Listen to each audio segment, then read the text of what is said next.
Hey guys, welcome. This is Marcy, and I'm going to talk to you just a few minutes tonight about neuroplasticity, how our brain has ability to really change and heal. Neuroplasticity is actually how our brain can actually change by our thought process and how we can actually direct it. There's always updating going on in our brain, and the pathways that are there are actually creating how we live our life. And when you feed your brain with good knowledge, not stinking thinking and not stupid things that you watch on the television that are erroneous, then you can actually put really good things into your brain, like good books, and listen to great speakers that are of higher influence, because if you're really tired of going down that rabbit hole of negative thoughts, you can actually improve it, and you can actually improve your mood.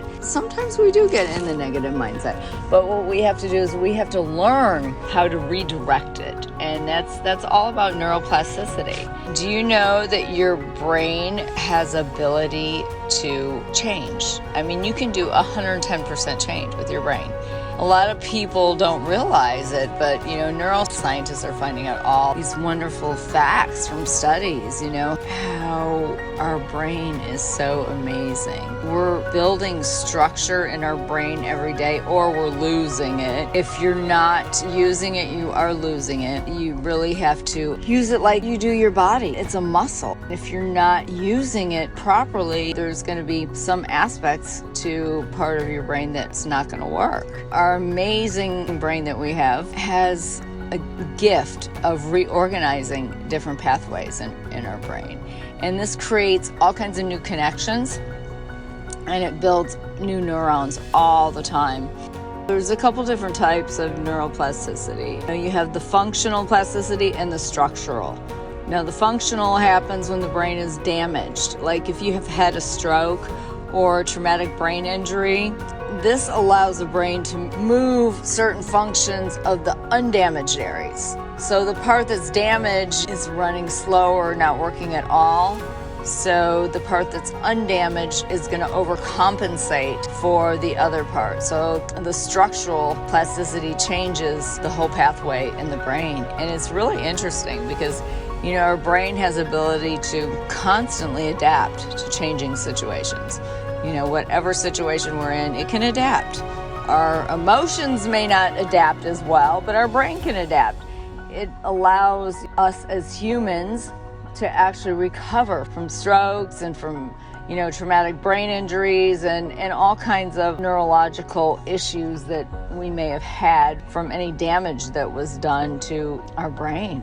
This actually is processing all the time. It's changing all the time with new studies. It actually can change how everything is done in the near future because, there's all kinds of new technology and new modalities that can help us if we've had a brain injury or any type of neurological damage. And people don't realize it, that we have to change and do things for ourselves without using all these different pharmaceuticals. Nothing wrong with taking something if we really, really absolutely need it. And that, I have nothing against it. But, in the long run, I believe that there's a bunch of different, huge array of different modalities we could do without pharmaceutical intervention. Number one is travel. This is my favorite. When I read this, I was like, I have to share it. The best thing for a damaged brain or any brain that has gone through a lot of trauma is travel. Seeing new places on a regular basis is the great way to keep our brain healthy with new things. So if you want to heal your brain, if you're going through something, as long as your practitioner says you can travel, I would definitely recommend go see something different. Hearing different languages, exploring different parts of the world without knowing where you're going, learning to cook different foods, meeting people that you didn't know before. All these are really good tools to heal the brain. Travel, like I said, is number one on the list here. Number two is learn a new language.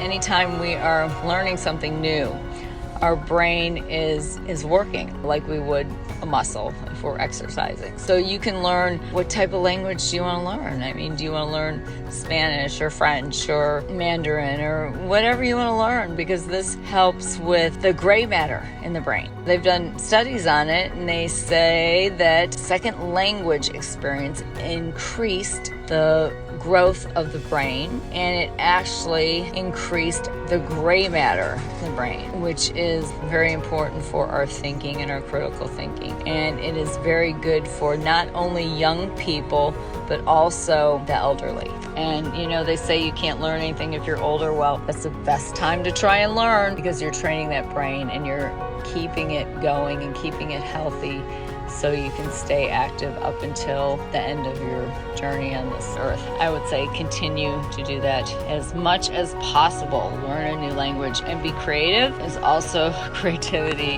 is amazing for our brain. Learn to do something different, like paint, do music, and take some type of acting class, and also whatever is different for you that you've never done before. Just do it. This is a stimulation for the brain.